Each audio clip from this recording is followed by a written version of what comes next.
Hi guys, Matt the Who Editor here. Now before I start this review, I'd like to make a few dedications. One is to the late great John Hurt, who passed away a few days ago. I know people will remember him as the War Doctor from the Day of the Doctor, and I am thankful that he made a major appearance in the series, combining the old and new series together. It doesn't matter where you are, what you're watching, he will always be there. He's been in such amazing things on television, stage, and film, and the characters he played always made a place in my heart. I'm so deeply ashamed that I never got to meet him, but I am thankful for what he has given us. So here's to you, Sir John Hurt. May you rest in peace. Another dedication is breaking news that Peter Capaldi is leaving Doctor Who after Series 10. Well, I have to be honest, I'm not that upset, but I am grateful for what Capaldi has done. While he may not be my favourite Doctor, I would say that he is one of the top 5 best Doctors. Tennant made glasses cool, Smith made bow ties cool, Capaldi made guitars cool. He has proven that it doesn't matter how old you are, how fit you are, even an old man can kick ass. In my opinion, I think it's a good time for him to change. Since Moffat is leaving, I think it would be a good time for Capaldi to leave as well. I've never met him in real life like any other fans, but if I did, I'd be thanking him. So thank you, Capaldi, for such a cool experience. Best wishes to you in the future, and here's to Series 10.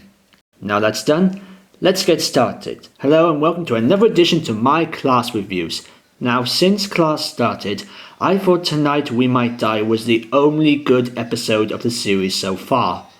I was wrong. I thought there wasn't to be an episode where Quill was likeable. I was wrong. I thought there wasn't going to be an episode to score higher than 8. I was wrong. I thought there wasn't going to be an episode that gets us hooked to the screen all the way through. I was wrong. Tonight, it's the Metaphysical Engine, or What Quill Did. It's a pretty long title, so I'm just going to call it What Quill Did. This is a continuation, or another side of the previous episode Detained, in the perspective of Quill. As expected, Quill locks up the gang in detention, and she goes off to remove Dion, a controlling alien, out of her head and reclaim her freedom. That's basically the plot. Now before I start, I understand that the BBC have been releasing this series on BBC One recently after iPlayer. To be honest, I don't see the point in that.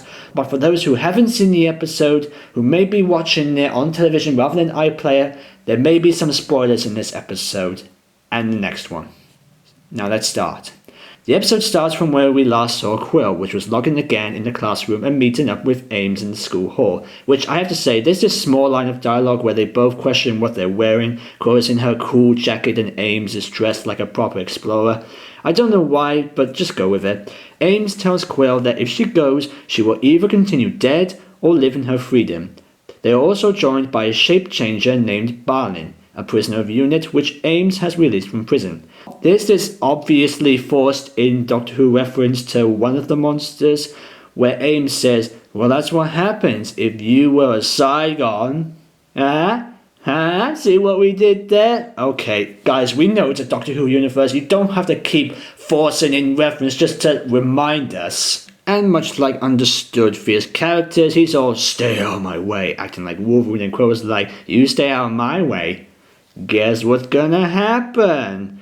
But as the episode goes on, I have to say, Quill and Balin make a pretty cool team. I know that's what the episode is expecting us to see, but even if you didn't see any of the other episodes where two unlikely characters who don't get along actually do get along in the episode, this one is actually pretty good for what it is. This is a shape-shifting surgeon and a Quill assassin. What more do you want? They both claim themselves as victims of circumstances, murderers of their own species, and they even thought they did not want to kill them. Now, Balin is obviously a shapeshifter. He also has his ability to sense a presence in the further distance, and they need Quill to talk about their memories to find the ingredients. And when she does, the ingredients would pop up. And there's this one scene where Balin, of course, runs off like a wolf. He's charging through the trees. He's roaring like a wolf. He's rolling down the hills. I thought he was going to turn into like a creature or some sort of werewolf, since he's got different coloured eyes. Only we then find out that what he got hold is a small kitten creature. So which I think they call the birth bodies of the aunts. Quill obviously makes fun of it, like, what was with all that? Ah! Balin is all, it's stronger than it looks. Apparently, once they capture each ingredient, or in this case the creatures, the thing inside Quill's head starts moving, which Ames thinks it's her belief, which I'm guessing may possibly change Quill as a character for the finale. Now, one of the big things I love about this episode is the visual effects. First one is the teleportation effects. When we see Balin teleport, it's not like the traditional vortex manipulator where it's just a light and then poof, or the Star Trek teleports like the no. It's like a blue holographic Jetson pod with rings around him, almost making him look like he's trapped inside. That's pretty neat. Another is the engine itself. It's apparently this little lamp which Ames carries. Big shock, it's bigger on the inside. And it looks so tight. It's not like the TARDIS big hallways or empty corridors. This is actually like being stuck in a small closet with a large piece of machinery in the middle. It really does not look comfortable. The lighting team have done a pretty decent job with the blue lights coming through the windows, exactly like the stained glass on the lamp. And maybe it's just me, but I'm pretty sure I recognize the floorboards. Looks kind of like the Doctor's TARDIS floors. I know it's not the TARDIS, but all the way through I was expecting to see Peter Capaldi stick his head out and say, "What are you doing here? Oh, and by the way, just a reminder, this is the Doctor Who universe, so yeah, I'll see you guys later." That doesn't happen, but it would have been hilarious if it did. That would have been good. So yeah, it's a time-jumping story. The characters travel to different worlds to collect the right ingredients to earn Quill and Balin their freedom. We've got a beach, we've got a tree dome, we've got an underground tunnel, and a red forest, which is probably the best set in the entire series. I'm not sure whether it's an actual forest somewhere in the UK, or that the design team painted some leaves in some random normal forest, but either way, it's beautifully visualized. I actually like that Ames is doing the usual, "Oh gosh, this is amazing, welcome to the most glorious of places," and Quill's all like, "Look, I know you're enjoying yourself, but we've got work to do." There's a lot of moments where Ames is talking all mystical and wondrous, and Quill is like, "Seriously?" If I was in that position, I'd be thinking the same thing too. So after the first time jump, they come to this underground world and it's all dark, and then there's this strange statue in the middle. Every time I look at that, I keep thinking to myself, don't blink. Trust me, when the finale comes, that will obviously make sense. But obviously, they are not alone, for there was a monster inside. Ames said that in order for Balin to shapeshift his hands, he needs to be trapped in a small area and face his creatures, which is apparently some sort of god. Of course, Balin is scared and Quill grabs hold of him and is like, "Listen, soldier, tell me what to do. This is what we Quills call the first fear. We win battles but lose wars." And then she comes all, "Come with me if you want to live." She holds out her hand, he grabs it, and then... Seriously, Quill is a pretty cool leader. So they team up to face an obviously projected jellyfish. They hold up a knife in the blue light for some reason, and then they scream, "Over your hand, soldier! Ah!" And Ames is in the back talking to her phone, which I'm not sure whether she's contacting the governors or she's making a recording for her villain blog. One of the things I like Ames as a villain is that even though that she's meant to be all serious and all evil and all that she's manipulating Quill and Balin, she's tricking the kids, there are some moments when she is like a learning student or a science geek. There's moments where she's like, it's like, I admit, I've only done this once. That didn't go as well as I hoped. I knew we had forgotten something. She's checking her notes. She said she mentioned that she volunteered for the job. That's why she's here. That's different for a series villain. From all the villains we get in the Doctor Who universe, we don't normally get a villain who is a sort of villain in training or some sort of rookie. That's clever. I like that. And I think I caught another Doctor Who reference. I think I spotted Ames carrying a fob watch, which I'm pretty sure is a prop from the set of Human Nature, Chameleon Circuit Watch, which hides the Time Lord in the human body and soul. So does that mean anything about the governors? Is it possible? Next they come to a forest dome, which I can obviously tell it's some sort of nature reserve room in a museum. Ames says it's the place where the Quill goddess will rise. Quill is obviously doubting the afterlife. She's starting to not believe in this whole thing until she starts saying that in legend the goddess emerges from the underground in the nest and rises. Ames obviously cuts in and acts all excited, and Quill's like, shut up. And then we see the goddess, and this is one of my nitpicks. This creature looks completely fake. It looks so cheap. It's all rubbery with painted skin, rubber horns, and more. It's like a combination of an orc mating with a Halloween skin suit costume. Anyway, the monster fights Quill, and Quill starts fighting against their questioner. You don't deserve my beliefs. Where were you when we needed you? We died again for you. I was a soldier, and I should rip your head for existing. Then the monster starts sniffing it as if it's trying to tell us something, but obviously Balin comes in with his knife, and he kills the creature. Quill is I could have been the first Quill to talk with the Quill gods, and Balin's like, would you want to do this? Would you want to hear what they have to say? That you would have to believe in her, worship her, change everything you think about yourself. I always believe because that's who I am. But you'll see your god will rise again, since this is a metaphysical thing. Gods always rise. Balin, I want you as my teacher. Quill mentions that it has been a long time since she's been with a soldier. Balin's all like, yeah, me too. Obviously, we've got a cliche sitting down in the woods and talk scene. They explain their backstories. Balin reveals that when his planet was attacked, he lost everything he believed in, the law he loved, his family scattered, no one on this earth got to seek sanctuary. He is also trapped in some sort of limbo form, which means he is neither one form or another, meaning that he is no longer welcome anywhere. Hey, other lives matter. Being called a monster, freak, he kills people even though he didn't want to kill them, it's because he's scared. He believes that if he can get the thing out of Quill's head, he might be redeemed. Quill reveals that she was once in love and her love was killed in battle. Quill's will was taken. It made Quill what she is, and which she says, get used to it. And she also mentions that they took her power. She's shouting at children, tearing her old life apart from who she was.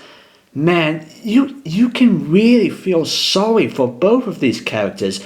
They both want revenge, but they are willing to do whatever it takes to get their old lives back to who they once were. Anyway, they get the ingredients they need and they return to the school hall. And, oh boy, the sickness happens. Now, I'm not a fan of surgery. I don't even watch hospital shows like Casualty, even though I've been on their set more than once. We get ourselves an eye surgery, and there are some moments where I was like, ooh, oh, ah, ah, huh? We get Balin growing his finger to stick in Quill's eye. At first, I wasn't sure they were going to show it. I was like, they're not going to show it. They're not going to show it. And for some scenes, we don't actually see the thing go in her eye, but then we get a straight up close up of the thing coming out of her eye, and oh my god, it is so gory. If you're watching this episode and you're not a fan of surgeries, blood, gore, flesh, or anything like that, then you might want to look away for about a minute or two. And of course, we find out how Quill gets the scar on her eye. Balin takes the blood of his god and was able to manipulate Quill's flesh, therefore fixing her eye. Ta-da! Of course, after that, you think Quill's gonna go insane. She's gonna trash the place, turn all evil. No. Instead, she beats the Aeon and says, you know, Quills have this way of celebrating battle in a certain way. Well, I wonder what way that is. Balin also says all species do that. And of course, they kiss. Balin is all like, hey, I haven't been close to anyone in years. And Quill's all, oh, don't worry, I kissed a robot recently. Sex jokes. Every show needs them. Of course, they kiss, and then we fade out, and the next scene we see Quill and Balin on the floor, holding hands, lying next to each other, Balin with his shirt off. No dialogue, just a slow visual image and a long violin playing in the background. For some reason, I like the bit where Quill goes to touch Balin's scars and then she feels her own scar. I don't know why. I looked at her and I can tell she's thinking, hey, he's got a scar and I've got a scar, so maybe... Okay, now this is when things get intense. So unless you haven't seen the episode, spoiler alert. It turns out the school that they are in is not the school hall, but a beach. What is it with TV shows and ending scenes on beaches? Apparently Ames has trapped them inside the cabinet in Charlie's room, where all the lost souls are. Ames appears in a pretty convincing hologram that they needed some sort of rhodium soil for some reason. She had returned to the school, but has left a gun for only one person to use. Quill is obviously tempted to use it. Ames explains that only one of them must survive. There is only enough energy for them to return. Barnum says, I saved her life. I will not kill her. Quill's like, ditto. But Ames has a trick up her sleeve. She reveals a hologram of his daughter, which I don't think he mentioned in the episode. She's alive, she's waiting for him.